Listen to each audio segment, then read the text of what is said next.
네, 성도 여러분 안녕하십니까? 찬양대의 특창 감사드립니다. 9월 첫째 주인데 아직도 너무나 덥죠. 낮 기온이 오늘 34도까지 올라간다는 이야기를 들었는데 9월이 됐는데도 여전히 여름인 것 같습니다. 그럼에도 불구하고 이제 태능교회는 후반기 전도회를 위해 달리기 시작하는데 오늘 안식일학교 시간에 우리 선교부가 여러 가지 브릿지 프로그램과 어떻게 전도회까지의 그 플랜이 있는지를 소개하는 시간을 우리가 다 함께 들었습니다. 하나 바라는 것은 우리가 9월, 10월은 우리 모든 성도님들이 함께 이 교회 전도 문화가 창출될 수 있도록 영혼 구원을 위해서 함께 기도하면서 보냈으면 좋겠고요. 그리고 그 시작으로 오늘 예배 후에 뭐가 있죠? 전교인 기도회가 있습니다. 여기 함께 참여해서 우리 후반기 사역이 은혜롭게 하나님의 도움으로 성령 충만함으로 시작될 수 있도록 함께 기도하는데 동참해 주시기를 부탁을 드리겠습니다. 역시 아멘 소리가 작습니다. 한 번 더 해야 됩니까? 여러분 함께 우리 기도의 시간, 은혜스러운 시간으로 함께 갖기 위해서 전 교우들이 함께 참석하게 되기를 간절히 바라겠습니다. 감사합니다. 두 번씩 해야겠네요. 2006년도에 제가 이제 목회 시험을 쳤는데 그때 제출해야 될 서류 중에 하나가 뭐냐 그러면 소명 진술서라는 것이 있었습니다. 그러니까 네가 지금 하나님의 부름을 받고 지금 목회 시험을 치는지에 대한 걸 확인하는 그러한 진술서예요. 근데 안수 시험을 치기 전에 또 한 번 이 목회 소명 진술서를 썼는데 근데 그 소명 진술서를 쓰면서 제가 하나하나 생각해 봤어요. 어떻게 내가 목회를 시작했고 그리고 목회를 시작하는 그 시기에 하나님이 저를 어떤 방법으로 부르셨는지 그걸 하나하나 확인하면서 한번 쓴 적이 있습니다. 이 소명이라고 하는 것은 우리 콜링이라고 하는데 이 콜링이라고 하는 것은 하나님께서는 어떤 일을 위해 나를 부르셨다고 하는 것입니다. 우리가 성령으로 거듭나는 순간 우리는 하나님의 콜링을 다 받아요. 거룩한 사역으로 부름을 받고 또 은혜로운 삶으로 우리는 부름을 받습니다. 그래서 우리가 어떤 일을 할 때 그 일에 대한 하나님의 소명을 확인하는 순간 우리는 그 일이 내 일이 아니라 하나님의 일이고 하나님을 대신해서 내가 그 일을 한다는 소명의식을 가지고 어떤 일을 하게 됩니다. 그리고 이 소명을 가지고 그 일을 행하게 될 때 우리는 그 일을 행하는 가운데 하나님의 은혜와 능력을 경험하게 됩니다. 이 소명의식이 너무 중요해요. 근데 그 소명의식은 목회자만이 갖는 게 아니라 또다시 말하지만 우리가 거듭났다면 우리는 반드시 하나님의 콜링을 받는다고 하는 거예요. 그래서 오늘 우리가 공부하게 될 출애굽기 3장은 모세가 이스라엘 백성들을 이끌고 출애굽을 하라고 하는 이 하나님의 소명을 받는 장면이 나와요. 이 당시 모세는 이집트의 노예로 살아가던 이스라엘 민족의 아픔을 보면서 나이 40에 당시 이집트 왕자로서의 큰 지위를 포기하고 이스라엘 민족의 해방을 위해 헌신하다가 실패를 경험하게 되죠. 그러면서 어디로 가는가 하면 미디안 광야로 갑니다. 근데 거기서 이 미디안의 제사장인 이드로를 만나서 그 집에서 인생의 3분의 1, 40년의 세월을 보내게 됩니다. 근데 그렇게 40년의 시간을 보낼 쯤 출애굽기 3장 1절에 보면 그가 하나님을 만나게 되는데 근데 그때 그가 무엇을 하고 있었는지가 소개되고 있는데 이 모세가 뭘 하다가 하나님을 만났다고 하죠? 당시 모세는 이 양을 치다가 하나님을 만났다고 합니다. 그래서 양을 치면서 어디로 가는가 하면 광야 서쪽으로 쭉 이동해. 미디안이라고 하는 게 이제 그 시내산에서 본다 그러면 그 동쪽이거든요. 서쪽으로 쭉 이동을 하다가 호렙산에 이르게 되었다고 합니다. 그러니까 하나님을 만날 때 그는 뭐 하고 있었다? 당시 제사장 이드로의 양떼를 치고 있었다고 하는 거예요. 그러니까 이게 무슨 말인가 하면 이 모세가 하나님을 만나러 호렙에 간 것이 아니라 양을 치다가 그곳에 이르렀다고 하는 거예요. 근데 모세가 일하던 그곳으로 누가 찾아왔다? 하나님이 찾아왔다고 하는 거예요. 근데 이건 굉장히 중요한 교훈이 담긴 글입니다.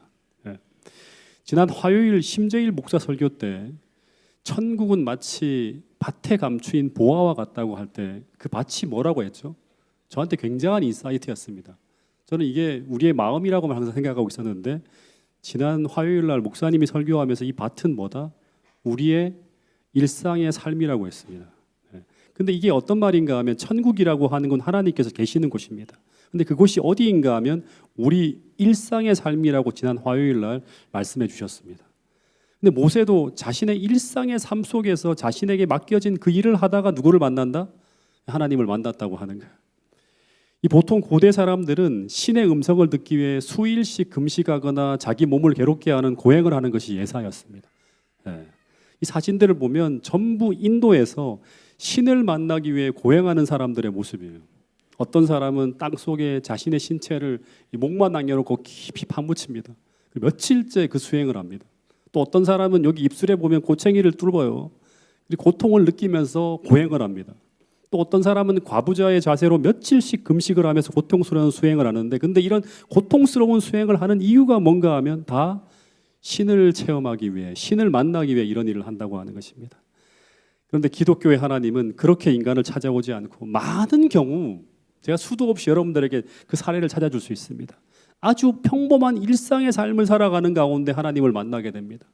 모세는 평소와 다름없이 양무리를 성실하게 돌보는 일을 하고 있을 때, 즉 그가 성실히 일상의 삶을 살아가고 있을 그때 하나님은 그가 일하고 있는 그 일터를 찾아가서 그를 만나시고 그를 부르셨다고 하는 거예요. 기드온 같은 경우도 하나님께서 그가 농부로서 타작을 하던 그 타작 마당으로 찾아가서 이 기드온을 만났고, 그리고 주님께서 제자들을 부르실 때도 그들이 고기 잡는 그 일터에서 그들을 부르셨습니다. 그리고 세리마태도 세관에서 세리의 직무를 열심히 수행하고 있을 때 예수님은 그 세관에서 그를 부르셨다고 하는 것입니다. 근데 이것은 무엇을 말하고 있는 것일까요? 여기서 우리가 하나 기억해야 될 굉장히 중요한 교훈이 있습니다. 성경에서는 게으르고 불성실하고 나태하게 살아가는 사람이 하나님의 부름을 받았다고 하는 기록은 없다고 하는 거예요. 기억해야 됩니다.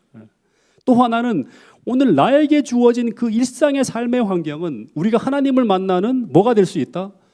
성소가 될 수 있다고 하는 거예요. 다시 말해서 그 일상적 삶의 환경이 비록 힘들고 어렵더라도, 혹은 너무나 보잘것없이 보이고 하찮을지라도 기도하며 성실히 행하게 될 때 모세처럼 왕자인데 양치기를 하는 거예요.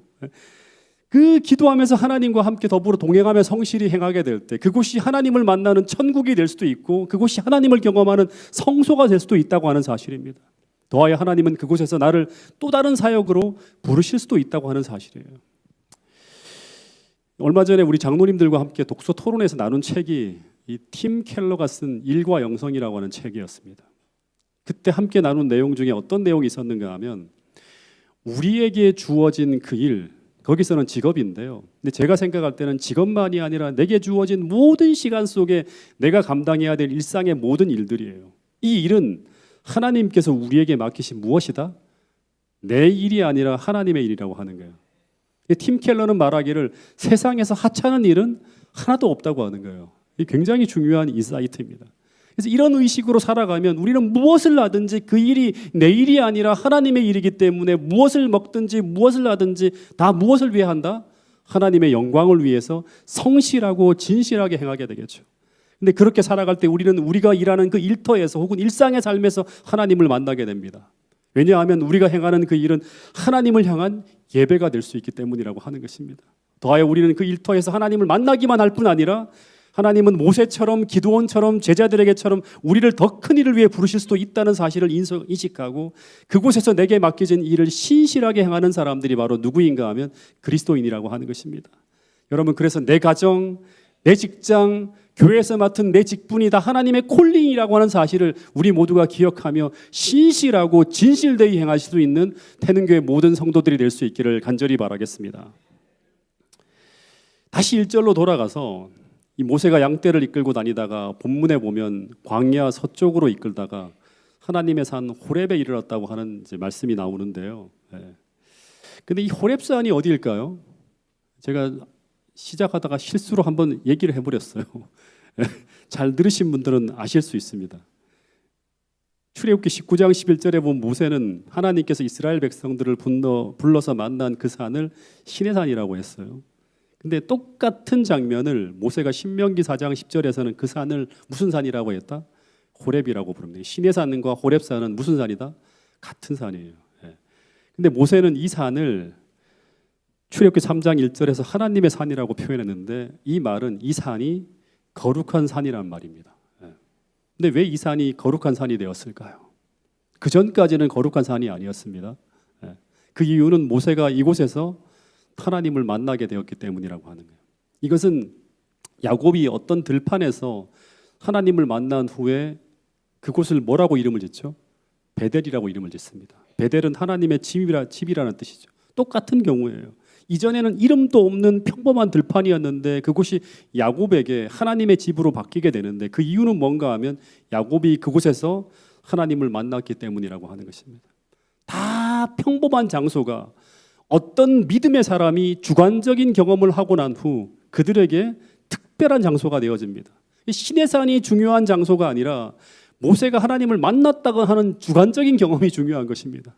또다시 말씀을 드립니다. 하나님은 특별한 수행이나 특별한 장소나 특별한 삶을 살아가는 사람에게 임하는 것이 아니라 주님은 두세 사람이 주의 이름으로 모여서 진심으로 하나님을 찾고 간구할 때 그곳에 찾아오셔서 함께 하시겠다고 말씀하고 있는 것입니다.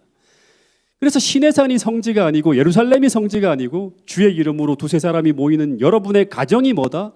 성지이고 우리 작은 교회들이 성소이고 지금 우리가 이 안식일을 기억하며 함께 모여 예배드리는 이곳이 어디다? 하나님이 임재하시는 성소가 되는 것입니다. 더하여 오후에 우리가 주의 이름으로 부르짖는 그 연합 기도회가 뭐가 된다? 하나님이 임재하시는 성소가 될 수 있다고 하는 것입니다. 여러분 이 안식일 모든 예배와 기도회와 모든 모임 속에 혹은 병상에서 혹은 피치 못할 사정으로 이곳에 함께하고 있지 않지만 이 방송을 통해서 마음으로 함께 예배하고 있는 모든 분들이 머물고 있는 그곳이 성소임을 기억하시고 주님께서 임재하시는 가운데 주어지는 그 풍성한 축복을 다 함께 받아 누릴 수 있는 저와 여러분들이 될 수 있기를 간절히 바라겠습니다. 이 출애굽기 3장 2절에 보면 이 모세가 양떼를 이끌고 호렙산이라고 하는 산으로 나아갔는데 근데 그곳에서 모세는 이 호렙산 한가운데 서 있는 한 떨기나무를 보게 됩니다. 이제 오늘 진짜 중요한 얘기를 하겠습니다. 이 떨기나무에 불이 붙어 있는 것입니다. 근데 불이 붙었는데 불이 붙으면 어떻게 돼야 되죠? 떨기나무가 타서 사라져야 돼요. 근데 소멸하지 않는 거예요. 모세가 너무나 신기해서 내가 이 큰 광경을 한번 보겠다고 하면서 더 가까이 다가가는데 그때 여호와께서 떨기나무 가운데서 그를 부르시는 하나님의 음성을 듣게 됩니다. 이 구절은 같이 한번 읽어보겠습니다. 시작. 여호와의 사자가 떨기나무 가운데로부터 나오는 불꽃 안에서 그에게 나타나시니라. 그가 보니 떨기나무에 불이 붙었으나 그 떨기나무가 사라지지 아니하는지라. 이에 모세가 이르되 내가 돌이켜 가서 이 큰 광경을 보리라. 떨기나무가 어찌하여 타지 아니하였는고 하니 그때 여호와께서 그가 보려고 돌이켜 오는 것을 보신지라. 하나님이 떨기나무 가운데 그를 불러 이르시되 모세야 모세야 하시매 그가 이르되 내가 여기 있나이다. 오늘 설교 주제가 떨기나무에 붙은 불이에요. 이 진짜 중요한 어떤 인사이트인데 여러분 떨기나무가 어떤 나무인지 아세요? 그 시내반도에서 서식하는 가시나무라고 합니다. 그러니까 아주 평범하고 아주 초라하고 아주 흔한 그런 나무입니다. 정말 초라하고 평범한 나무예요. 성지순례를 가면 자동차를 타고 가면 수도 없이 볼 수 있는 나무가 바로 이 떨기나무라고 합니다. 저는 아직 한 번도 안 가봤기 때문에 직접 보지는 못했지만 그런 기록이 있습니다.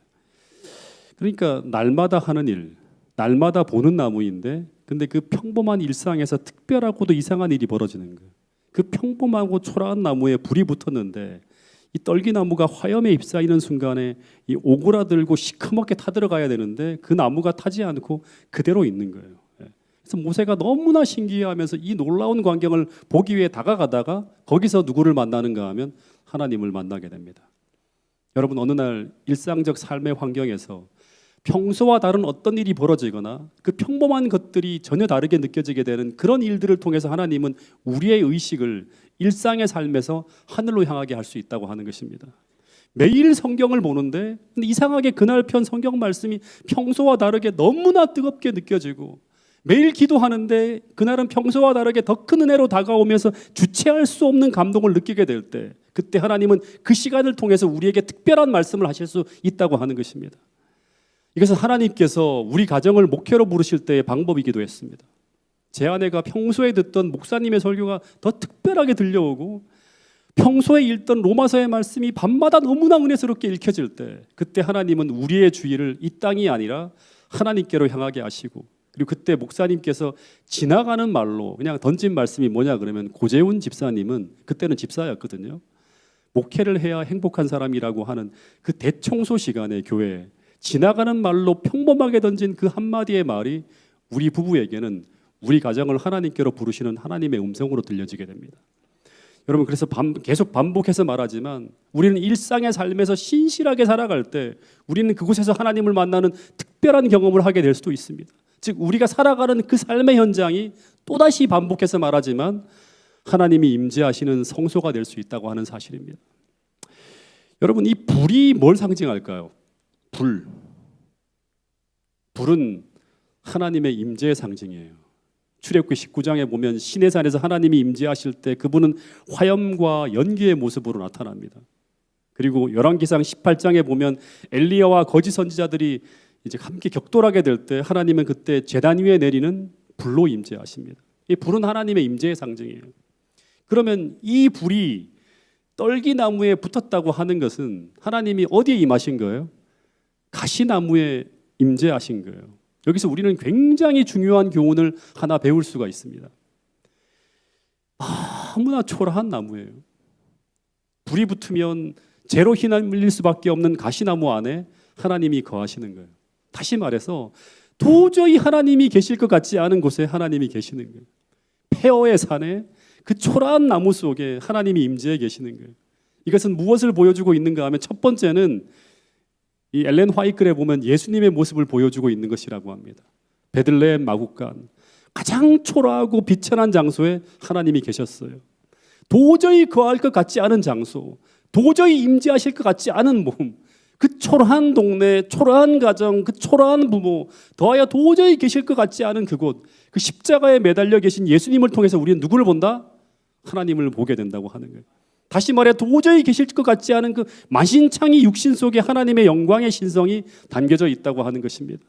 그래서 오늘 우리의 눈이 성령으로 밝혀지지 않으면 우리는 도저히 하나님을 만날 수가 없다고 하는 사실을 기억해야 됩니다. 오늘 우리가 일상의 삶을 통해서 하나님과 세밀하게 동행하지 않으면, 오늘 우리가 성령의 임재하심을 통해 구별된 성도가 되지 않으면, 우리의 의식이 거룩하지 않으면, 우리가 예수님의 마음을 품지 않으면 우리는 이런 도저히 상식적으로 볼 수 없는 곳에 임하신 하나님을 우리는 만날 수가 없을 것이라고 하는 것입니다. 태능교회 모든 성도들이 영적 거듭남을 통해서 이 시간 우리 모두가 일상의 삶 속에 임재해 계시는 거룩한 하나님을 우리 모두가 만날 수 있게 되기를 간절히 바라겠습니다. 이 상징은 모세에게 또 이런 빛을 비춰주고 있습니다. 당시 모세의 나이가 80이었습니다. 직업은 뭐였죠? 양치기였습니다. 다시 말해서 80이면 그때도 마찬가지로 모세가 시편에 기록하기를 80이면 인생 다 산 거라고 했어요. 그러니까 120까지 살았다고 하지만 그건 은혜로 산 거예요. 육체의 활력이 다 사라지고 가장 비천한 일을 하고 있는 사람이었어요. 세상에서는 이제 더 이상 쓸모없는 사람으로 보이는 존재였습니다. 그런데 그런 바짝 마른 나무 같은 모세에게 이 불이 붙었다면 어떤 일이 벌어질 수 있을까 한번 생각해 보라고 하는 거예요. 그렇다면 이런 비천한 양치기 같은 그를 통해서 하나님은 당신을 드러낼 수 있다고 하는 것입니다. 마찬가지로 이 상징은 오늘 우리에게도, 오늘 우리가 어떤 존재이든지 어떤 형편 속에 살아가든지는 중요하지 않다고 하는 것입니다. 오늘 여러분의 인생에 이 불이 붙을 수만 있다면 여러분의 인생은 모세처럼 하나님의 영광을 드러내는 인생으로 타오를 수 있다고 하는 중요한 교훈을 주고 있는 상징이 바로 이 떨기나무에 붙은 불이에요. 그 인생이 더 마르고 더 보잘것없고 더 초라한 인생이라면 하나님의 거룩한 불은 더 큰 화력으로 더 찬란하게 마른 장작을 태우듯이 타오를 수 있다고 말씀하고 있는 거예요. 이제 이 말씀 보면서 하나 떠오른 인물이 누구인가 하면 엘렌 화이트였어요. 여러분, 오늘 우리 모두의 인생에 이 하나님의 불이 붙을 수 있는 그런 아름다운 인생으로 거듭나게 되기를 간절히 바라겠습니다. 근데 이런 생각을 하면서 모세가 이 놀라운 광경을 바라보고 있는데, 근데 그 다음 내용은 모세가 아주 굉장히 큰 충격을 받는 장면이 나옵니다. 그것은 바로 이 모세의 귀에 놀라운 하나님의 육성이 처음으로 들려오는 거예요. 80년 만에 처음으로 들려오는 거예요. 그 음성은 바로 모세야 모세야 하시면서 이 모세를 부르고 있는 음성이에요. 이때 아마 모세는 깜짝 놀랐을 것입니다. 이 많은 사람들이 이제 그 빠지는 함정 가운데 하나가 뭐냐 그러면 많은 사람들이 하나님께서 이스라엘을 사랑하고 인류를 사랑하고 교회를 사랑하고 아브라함을 사랑하고 모세를 사랑한다는 것은 알지만 그러나 나를 개인적으로 그렇게 사랑한다는 것은 잘 느끼지 못한다고 하는 거예요. 성경의 인물들은 그렇게 하지만 나를 진짜로 그렇게 사랑할까? 너희 하나님께서 아브라함과 이삭과 야곱에게는 특별한 모습으로 나타나시지만 그러나 나에게는 그런 일이 일어날 것이라고는 생각지 못한다고 하는 것입니다. 그래서 하나님께서 인류를 구원하시려고 하는 것은 아는데 근데 그 일을 나를 통해 하려고 하신다는 것을 믿지 못합니다. 왜냐하면 내가 나를 보면 나는 너무나 초라하고 너무나 연약한 존재이기 때문이에요. 근데 모세도 그랬다고 하는 것입니다. 근데 이 모세만이 아니라 이 이야기를 이 말씀을 읽고 있으면 또 하나 떠오르는 인물이 누구인가 하면 예수의 어머니 마리아도 그 나사렛 동네에서 너무나 초라하게 살아가고 있었는데 하나님이 그를 부르시는 거예요.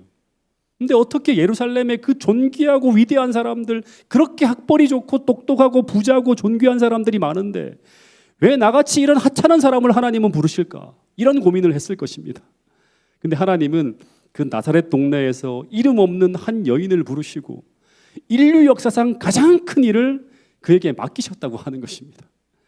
근데 그렇게 마리아를 부르시는 그 하나님, 모세를 부르시는 그 하나님은 오늘 나와 여러분들도 부르실 수 있다고 하는 사실을 이 시간 꼭 믿을 수 있게 되기를 간절히 바라겠습니다.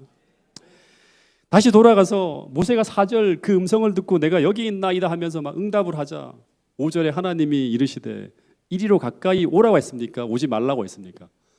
오지 말라고 말씀하시는 거예요. 근데 그렇게 말씀하시는 이유는 뭔가 하면 내가 선 곳이 거룩한 땅이기 때문이라고 합니다. 그러면서 하시는 말씀이 너가 그것을 인식하고 있다면 어떻게 알아? 내 발에서 신을 벗으라고 합니다. 여러분 왜 하나님께서 모세에게 신발을 벗으라고 했을까요? 신발을 벗는다고 하는 것은 무슨 뜻일까요? 한번 생각해 보신 적이 있나요? 제가 처음에 교회를 부인했을 때 한 교회를 이제 목회를 처음 나갔을 때죠. 교회를 2달 만에 이전하게 되었습니다. 새로운 상가로 이전해서 교회를 새롭게 단장하고 이제 입당을 하게 되었는데 이전을 앞두고 회의를 하는데 근데 아주 큰 논쟁이 벌어져서 제가 지금도 잊지 못할 그런 아픔을 경험하는 그런 논쟁이 있었어요. 이게 뭐냐 그러면 이 교회 안에 신발을 벗고 들어가는가 할까요? 아니면 신발을 벗고 들어가지 말게 할까를 놓고 이제 토론을 벌이는데 근데 그 논쟁이 얼마나 격했는지 처음 목회에 나와서 그런 막 진짜 말 그대로 정신이 없을 정도로 서로 치고받는데 와, 이 큰일 나겠더라고요. 근데 신발을 신고 들어가야 한다는 쪽은 전도를 목적으로 좀 편하게 구도자들이 교회를 출입할 수 있도록 해야 된다는 쪽이었고 반대편은 이 출애굽기 3장을 인용하는 거예요. 하나님 앞에 예배하는데 신발을 신고 본당을 출입한다는 것은 불경하다는 것입니다. 여러분들 어떻게 생각하세요? 다 신발 신고 있네요, 전부 다. 저만 신발을 이렇게 벗고 실내화를 신고 있습니다. 근데 오랜 토론 끝에 신발을 신고 들어가자는 쪽으로 결론이 났습니다. 근데 한 분이 이렇게 결론이 나자 너무나 실망이 커서 이 교회는 하나님 말씀대로 살지 않는다고 하면서 제게 밤새도록 아주 격하게 전화를 하시는데 거의 밤을 새다시피 할 정도로 그 이야기를 들었습니다. 근데 이 말씀은 우리가 하나님 앞으로 나갈 때 무조건 신발을 벗어야 한다는 말씀으로 이 말씀을 주신 걸까요? 이 말씀을 주신 의미가 무엇일까요? 그냥 쉽게 이야기하면 우리가 높은 분을 뵙게 될 때 뭐 하죠? 모자를 벗거나 아니면 경건한 옷을 입는 것처럼 하나님은 우리에게 당신의 임재를 나타내려고 하실 때 그때 먼저 우리가 서 있는 그곳이 하나님이 임재하고 계신 거룩한 곳이라고 하는 것을 인식하기를 바란다고 하는 거예요. 이 진짜 중요한 것입니다. 제가 몇 주 전에 장로회에서 이 말씀을 잠깐 드렸습니다. 장로님들이 다 심우하시고 이제 예배를 함께 이렇게 돕기 때문에 여러분 예배라고 하는 것엔 전제가 있습니다. 이 가장 중요한 것이에요. 여러분 왜 우리가 하나님께 예배를 드립니까? 생각해 보신 적 있어요? 제가 옛날에 코로나 때 한참 논쟁이 벌어질 때 제가 파주중앙교회 성도들하고 어떻게 이거를 정리할 수 있을까 생각하면서 첫 번째 던진 질문이 뭐냐 그러면 왜 우리가 예배를 드릴까? 여러분 예배라고 하는 게 전제가 있습니다. 왜 우리가 하나님께 예배를 드리는가 하면 그 이유는 이곳에 하나님께서 임재해 계시다고 하는 것을 우리가 믿기 때문이에요. 그래서 예배의 시작은 이곳에 하나님이 임재하신다고 하는 것을 믿는 그 임재 의식에서 시작되어지는 거예요. 이 하나님의 임재 의식 속에서 우리는 하나님을 향해서 뭐 하는가? 하나님을 인식하고 있으니까 그분을 향해서 기도하고 그분을 향해서 찬양하고 그분에게 경배를 드리는 거예요. 근데 만약 이 예배를 드리고 있는 우리 마음속에, 여러분들의 마음속에 임재 의식이 없다고 하면 우리의 예배가 뭐가 될까요? 형식적인 예배가 되는 거예요. 그래서 아무리 우리가 화려한 찬양을 하고 아무리 멋진 설교를 하고 아무리 훌륭한 기도를 드려진다 하더라도 그것은 아무런 의미가 없는 쇼에 불과한 것이 된다고 하는 것입니다. 근데 우리가 하나님 앞에 있다는 것을 인식한다면 오늘 우리는 두렵고 떨리는 마음으로 이 자리에 앉아 있을 것이고 더하여 가장 겸비하고 가장 진실하고 가장 엄숙한 마음으로 이 자리에 서게 되겠죠. 근데 이런 태도와 마음으로 그분 앞에 나오는 사람들은 이 예배를 통해서 누구를 만난다? 모세처럼 하나님을 만나게 된다고 하는 것입니다. 그래서 하나님은 당신을 계시하기 전에 모세에게 하나님 앞에서 뭐 하라? 이곳에 하나님이 임재하고 계신다고 하는 것을 인식하며 가장 겸비한 모습으로 서라고 하는 것입니다. 그런 이런 글이 있는 거예요. 한번 이 말씀을 같이 한번 읽어보겠습니다. 시작. 겸손과 존경이 하나님 앞에 나오는 모든 사람들의 태도를 특징지어야 한다. 예수의 이름으로 우리는 확신을 가지고 그분 앞에 나아갈 수는 있지만 그분께서 마치 우리와 같은 수준에 계시는 것처럼 주제넘고 뻔뻔스러운 태도로 그분께 가까이 가서는 안 된다. 가까이 하지 못할 빛에 거하시는 위대하시고 전능하시고 거룩하신 하나님께 그들과 동등한 사람이나 그보다 못한 사람에게 말하듯이 함부로 말하는 사람들이 있다. 지상의 통치자를 알 현안실에서도 감히 하지 못할 행동을 하나님의 집에서 하는 사람들이 있다. 이런 사람들은 그들이 스랍들이 경배하고 하늘의 천사들이 그분 앞에서 얼굴을 가리우시는 분의 면전에 있다는 것을 기억해야 한다. 오래전에 어느 교회에서 한 분을 매주 일요일마다 성경을 가르쳤어요. 근데 이분이 아주 큰 흥미를 가지고 참석해서 제 딴에는 이제 얼마 안 있어서 놀라운 결심을 하겠다고 하는 순진한 생각을 했어요. 전도사 시절이었거든요. 근데 이분이 진리를 인정하며 받아들이는 것 같았는데 근데 이분이 결심을 안 하는 거예요. 그리고 아무리 오랫동안 성경을 가르쳐도 마음의 변화가 없는 거예요. 근데 이분은 성경 공부를 시작할 때부터 마지막 공부가 끝날 때까지 이분이 공부하는 태도는 항상 같았어요. 어떻게 하든가 팔짱을 딱 끼고요. 눈을 찌그시 감고 공부를 하는 거예요. 이분은 하나님 말씀을 공부하고 있다는 생각보다는 성경이라고 하는 고전을 통해서 어떤 역사를 공부하고 어떤 지식을 습득하고 있다는 생각을 가지고 나오시는 것 같았어요. 말씀을 배우지만 이렇게 살아야 됩니다. 하나님께서 이렇게 말씀하셨습니다라고 아무 수도 없이 말을 해도 하나님 말씀 앞에 자신을 굴복해야 된다고 하는 생각을 안 하시는 거예요. 예배를 드릴 때도 이분이 교회를 나오셨어요. 근데 이 세상에서 가지신 그 지위와 또 세상에서 가지고 있는 그 특권 이런 모든 것들을 가지고 교회를 나오셔서 예배를 드리시는 것 같았어요. 이분은 말씀을 통해서 예배를 통해서 하나님을 만나지 못하니까 결심을 안 하시는 거예요. 근데 여러분 오늘 우리에게도 이런 일이 벌어질 수 있다고 하는 거예요. 이곳에 모인 우리가 이곳에 임재해 계신 하나님을 우리가 느끼지 못한다면 오늘 우리가 눈에 보이는 전부가 사람밖에 안 보이고 그 이상의 사물을 전혀 의식하지 못한다면 우리는 이곳에서 고재훈이라고 하는 한 사람이 출애굽기 3장을 통해서 풀어주는 성경 지식 이상을 얻지 못할 것이라고 하는 것입니다. 여러분의 심령의 본질적인 고민을 터치하면서 여러분을 변화시키는 그 성령의 놀라운 역사를 경험하지 못할 것이라고 하는 것입니다. 여러분 이 시간 하나님을 진정으로 만나길 원한다면 다시 말해서 말씀을 통해 기도를 통해 혹은 예배를 통해 우리가 하나님을 진정으로 만나길 원한다면 첫 번째 우리는 이곳에 하나님이 임재해 계신다는 임재의식이 있어야 된다는 사실을 꼭 기억할 수 있게 되기를 간절히 바라겠습니다. 이 인식이 우리 안을 가득 채우고 있다면 그러면 여러분은 이 시간 마음의 신을 벗고 가장 겸비한 모습으로 그분 앞에 서게 될 것이고 그런 심령으로 우리가 말씀을 펴게 되면 그런 심령으로 기도를 하게 되면 그런 심령으로 경배를 하게 되면 그런 심령으로 찬양을 하게 되면 우리는 반드시 이곳에 임재해 계신 우리 하나님을 말씀을 통해 기도를 통해 찬양을 통해 예배를 통해 만나게 된다고 하는 것입니다. 찬양하면서도 우리가 감격해서 눈물을 흘리게 될 것이고요. 기도하면서도 감동받을 것이고요. 말씀을 들으면서도 여러분의 심령을 통치하시는 하나님의 음성을 들으면서 새로운 변화와 결심을 가지고 여러분 이 잔을 나설 수 있다고 하는 것입니다. 오늘 이곳에 예배하는 모든 분들이 이곳에 임재해 계신 하나님을 인식함으로 말미암아 우리 모두 자신의 신을 벗고 두렵고 떨리는 심정으로 하나님 앞에 나가서 우리 가운데 임재해 계신 그분을 꼭 만나고 돌아가는 축복을 얻게 될 수 있기를 간절히 바라겠습니다. 또 하나님께서 이 모세에게 신을 벗으라고 요구하신 것은 또 하나는 이거예요. 당시 사람들은 샌들을 신고 다녔는데 샌들에는 먼지가 많이 묻게 된다고 합니다. 신을 벗는다고 하는 것은 인간이 온 세상을 돌아다니면서 묻은 이 온갖 더러운 먼지와 때를 벗는 것으로, 이것은 하나님께서 우리에게 거룩함을 요구하는 거예요. 이 여호수아 5장 15절에서도 하나님께서 여리고성을 무너뜨리기 위해 이스라엘 백성들이 출전할 때, 그때 예수님은 여호수아에게 나타나서 뭐라고 하는가 하면 똑같은 말을 해요. 내가 선 곳은 거룩하니까 내 발에서 신을 벗으라고. 모세에게 했던 말과 똑같은 패턴의 말이 반복되는 걸 볼 수 있습니다. 하나님이 하나님의 일꾼으로 쓰임을 받기 전에 먼저 그 사람에게 뭘 요구하는가 하면 죄로 오염된 인간의 마음의 그릇을 깊은 회개를 통해서 깨끗이 청소하며 나오기를 바라시는 거예요.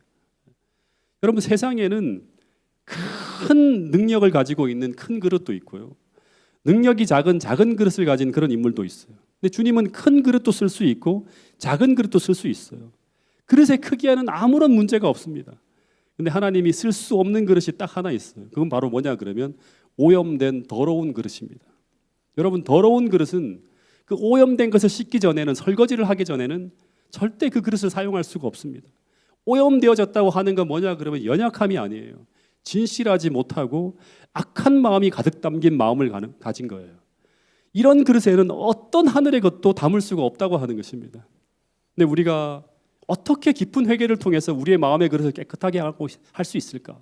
계속 반복해서 말하지만 우리가 거룩한 하나님 앞에 있다는 임재의식이 있어야지만 우리 마음에 오염된 그릇을 수 있는 깊은 회개를 할 수 있어요. 회개를 하고 싶어도 이 의식이 약하면 절대 우리는 회개가 안 나옵니다.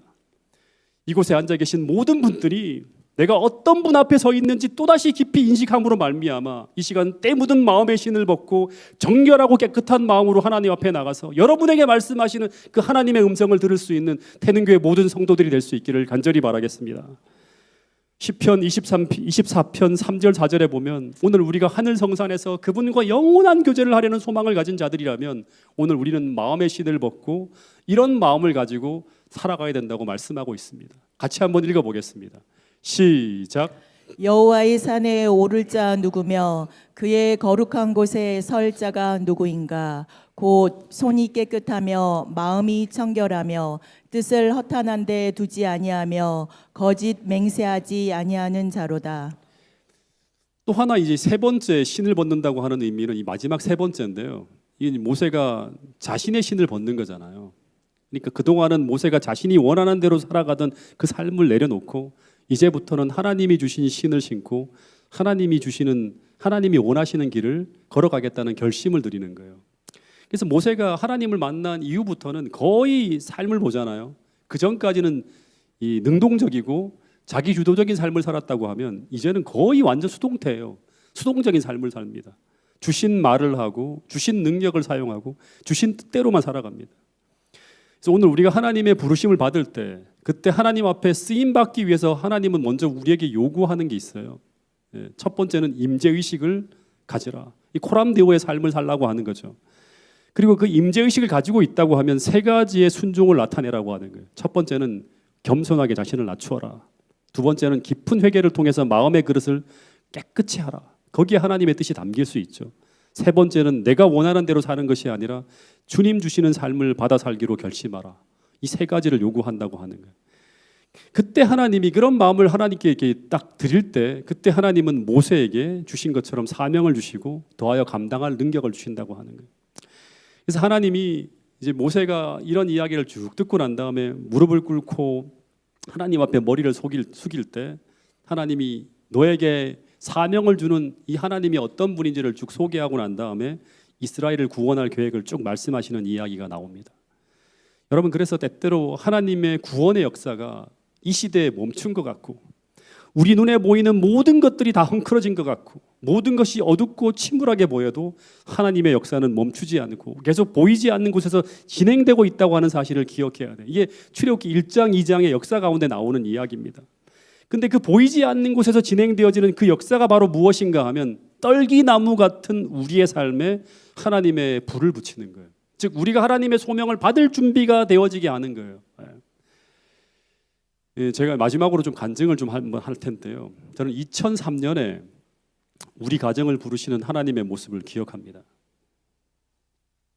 저는 대학을 다니다가 대학 3학년 복학을 앞두고 이 두 가지 길밖에 나한테는 안 보이는 거예요. 전공을 해서 뭘 하기도 어렵고 해서 딱 두 가지 길. 하나는 시골 생활을 하든지 그 당시에 선배들이 다 하고 있던, 아니면 목회를 하든지 둘 중에 하나를 선택하기로 하고 먼저는 신학을 공부하기로 계획을 세웠어요. 그래서 제가 삼육대학교 신학과를 찾아갔는데 그때 아무 얘기도 안 하고 누구한테 뭐 목사님을 뭐 만나겠다 면담 시간도 한 게 아니라 그냥 다짜고짜 신학학과장님을 찾아갔어요. 면담을 요청했습니다. 근데 그분이 바로 그 다음 수업 시간이 있어갖고 저랑 얘기를 상담을 제대로 못 하셨는데, 근데 그때 저는 이게 하나님이 나의 갈 길을 신학의 길이 아니라 시골 생활로 부르시는 하나님의 뜻이라 생각하고 바로 짐 싸붙이고 시골로 내려갔습니다. 그리고 시골로 해서 있다가 돌아와서 복학을 합니다. 그 제 아내와 대학 4학년 때 결혼을 했는데, 근데 한 몇 년이 지난 후에 또 한 번 우연찮게 신학을 공부할 기회가 주어집니다. 당시 36대 김옥량 총장님께서 제가 어느 교회에서 안교 순서를 쓰는데 그걸 쭉 보시고 난 다음에 저를 개인적으로 부르시는 거예요. 그런데 목회를 하라고 말씀하셨어요. 그리고 신학을 공부하면 제가 공부할 수 있도록 뒷바라지를 해주시겠다고 말씀을 하시는 거예요. 제가 그때 제 아내에게 이 이야기를 딱 던졌어요. 우리 목회를 하라고 이렇게 이 목사님이 말씀하셨는데 대학으로 오라고 말씀하시는데 같이 갈래? 그러 물었더니 이 사람이 펄쩍 뛰는 거예요. 다른 것은 몰라도 도저히 목회는 못할 것 같다고 거절하는 거예요. 신학 공부를 또 접게 됩니다. 그 후 저는 제 전공으로는 안식일을 지킬 수 있는 직업을 갖기가 어려워서 하나 생각한 게, 그러면 어떻게 할까? 결혼도 했는데 성지도 태어나고 해서 삼육학교 선생님이 되는 길이 안식일을 지키며 살 수 있는 길이라 생각이 들어서 교육대학원을 지나갑니다. 공업교사가 되려고 했는데 대학원 1학기 공부를 마칠 때 이 말을 하면 우리 다인이에게 진짜 미안한데요. 계획에 없던 다인이가 생기게 됩니다. 그래서 공부를 더 하는 것이 어려워서 그 길로 가던 꿈을 또 접게 돼요. 그리고 마지막으로 시도했던 게 뭐냐 그러면 안식일을 지킬 수 있는 전문직적으로 한번 직업을 잡겠다는 생각에 편입 준비를 합니다. 그래서 또 1년의 공부를 더 하게 됩니다. 김영, 그 당시 아주 유명한 편입학원이 김영 편입학원이 있는데 거기를 왔다 갔다 하면서 거의 밤을 꼬박 새우며 공부하는 것을 제 아내가 여러 번 저를 볼 정도로 열심히 공부하며 새로운 길을 준비했습니다. 근데 그러던 어느 날 원서를 쓰기 한 달을 남겨놓고 갑자기 아내가 밤잠을 못 자며 고민하기 시작합니다. 이런 삶이 과연 행복한 삶인가? 또 하나는 이렇게 살아가는 것이 옳은 길인가를 고민하게 됩니다. 그러면서 서두에 말씀드린 것처럼 밤새 로마서를 붙들고 씨름하는 거예요. 그러면서 뭐 은혜스러운 말씀을 받다가 하면 계속 저한테 오는 거예요. 저는 공부하면서 밤을 새우고 아내는 기도하면서 밤을 새우고 있었어요. 그러다가 아내가 잠을 못 자며 불면의 시간을 보내면서 고민하며 기도하던 어느 날, 그 기간이 거의 한 달이 되었을 때 어느 날 담임 목사님께서 대청소 시간에, 저는 어떻게 다른 데가 있었고 아내는 그때 교회에서 대청소를 하고 있었어요. 제 아내를 목회실로 부르시는 거예요. 그리고 목사님이 그때 이런 말씀을 하셨다고 합니다. 고재훈 집사님은 꼭 목회를 해야 된다고, 그렇지 않으면 어떤 일을 해도 만족하지 못할 것이라는 말씀을 하셨다고 합니다. 근데 제 아내는 이 말씀이 하나님이 목사님을 통해서 우리 가정을 부르시는 하나님의 음성이라고 했어요. 그날 아주 펑펑 울면서 제게 전화를 하던 그 일을 저는 기억합니다. 근데 그때 솔직히 저는 굉장히 두려웠습니다. 저는 그 전에 2번씩이나 신학을 공부할 길이 주어졌지만 목회의 길을 감당할 자격과 자질이 부족하다는 생각에, 또 그 길에 놓여진 막중한 무게에 거절했던 그 길이 이번에는 스스로 선택할 수 있는 옵션을 가지고 놓여진 게 아니라 갑자기 하나님의 부르심으로 다가온 거예요. 근데 그날 저녁에 이것이 정말 하나님이 부르시는 소명인지 확인하기 위해서 기도하기 시작했어요. 그리고 재림연수원에 들어가서 정말 간절하게 기도하면서 부르심이면 확신하게 해달라고 기도할 때, 그때 뚜렷하게 그 재림연수원에 제게 들려온 하나님의 음성은 이것이었습니다.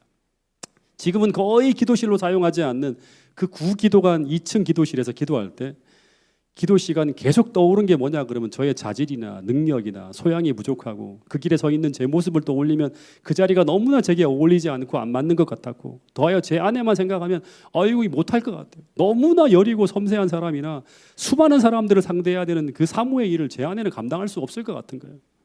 수만 가지 염려들이 막 떠오르며 그 하나하나를 대리해서 하나님에 대한 대답을 기다렸는데 그때 하나님이 주신 대답이 이것이었어요. 그냥 하나님이 이렇게 말씀하신 게 아니라 갑자기 떠오른 생각이 뭐냐 그러면 출애굽기 3장에 그 제가 기도하며 징징대는 모습이 모세를 부르실 때 모세의 모습과 똑같다는 것이었고, 그러면서 하나님이 주신 답은 뭐냐 그러면 이 보잘것없는 그 떨기나무에 불만 붙을 수 있다면 하는 거예요.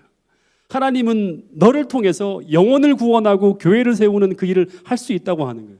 그러면서 계속 반복적으로 강하게 주신 말씀이 뭐냐 그러면 떨기나무에 붙은 불꽃처럼 성령으로 사역을 하라는 것이었어요. 계속 제가 교육대학원 다니면서 계속 한 말이 이거였어요. 다시 말해 하나님의 명령은 주님이 던지신 그 불이 나의 생애에 붙는 것이었어요. 누가복음 12장 49절에 보면 주님은 오늘 저만이 아니라 우리 모두에게 이런 말씀을 하시는 거예요. 내가 불을 땅에 던지러 왔노니 이 불이 이미 붙었으면 내가 무엇을 원하리요라고 하는 말씀을 던져주셨어요. 이 불이 붙을 수만 있다면 오늘 우리가 불가능하다고 하는 모든 것들이 가능해지는 역사가 펼쳐질 것이라고 하는 거예요. 이 불만 붙을 수 있다면 우리의 초라한 능력을 넘어서는 일들이 가능해지는 역사가 일어날 것이라고 하는 거예요. 그런데 이 불이 나에게 붙으려면, 태능교에 붙으려면, 여러분 한 분 한 분에게 붙으려면 지금 내가 서 있는 이 자리에서 우리를 부르시는 하나님의 소명을 확인해야 돼요. 내가 하고 있는 이 일이 하나님을 대신해서 하는 하나님의 일이라고 하는 확신이 있어야 된다고 하는 거예요. 내가 서 있는 그곳에서, 즉 우리 가정이, 내 직장이 그냥 단순히 내 일을 하는 곳이 아니라 그곳에서 우리를 부르시는 하나님의 소명을 확인하고 그곳에서 일하는 그 일이 하나님께 영광을 돌리는 예배로의 삶으로 우리 삶이 전환되어져야지만 불꽃 같은 삶을 살 수 있다고 하는 것입니다. 여러분, 하나님은 이제 10월 전도회를 앞두고 저를 부르신 것처럼 태능교회 모든 성도들을 부르십니다. 근데 우리 자신을 보면 모든 것이 부족하고 연약하지만 우리가 하나님 앞에, 그 부르심 앞에 겸손하게 신을 벗고 우리 자신을 드릴 수만 있다면 하나님은 그 떨기나무에 붙은 불꽃처럼 우리 인생에 임재하셔서 그 놀라운 출애굽의 역사와 같은 구원의 역사를 우리를 통해 이 마지막 시대에 이루실 수 있다고 하나님은 우리에게 말씀하고 있는 것입니다. 여러분, 이 말씀이 저를 통한 하나님의 음성으로 들려지게 될 수 있기를 간절히 바라겠습니다. 여러분, 하나님은 이 어두운 시대에 세상을 구원하고 새 천사의 기별을 땅끝까지 전하는 그 일을 어떤 다른 사람이 아니라, 다른 교회가 아니라 여러분과 저를 통해 그 일을 하시겠다고 말씀하고 있습니다. 이 거룩한 부르심 앞에 태능교회 모든 성도들이 아멘으로 화답할 수 있게 되기를 간절히 바라겠습니다. 마지막 말씀입니다. 이 말씀 같이 읽고 마치겠습니다. 출애굽기 3장 9절부터 10절 말씀입니다. 시작. 이제 가라. 이스라엘 자손의 부르짖음이 내게 달하고 애굽 사람이 그들을 괴롭히는 학대도 내가 보았으니 이제 내가 너를 바로에게 보내어 너에게 내 백성 이스라엘 자손을 애굽에서 인도하여 내게 하리라. 이제 가라. 이제 내가 너를 통해서 내 백성 이스라엘 자손을 애굽에서 인도하여 내게 하리라. 이 말씀이 여러분들 마음속에 깊은 하나님의 음성으로 새겨지게 되기를 간절히 바라면서 오늘 말씀을 줄이도록 하겠습니다.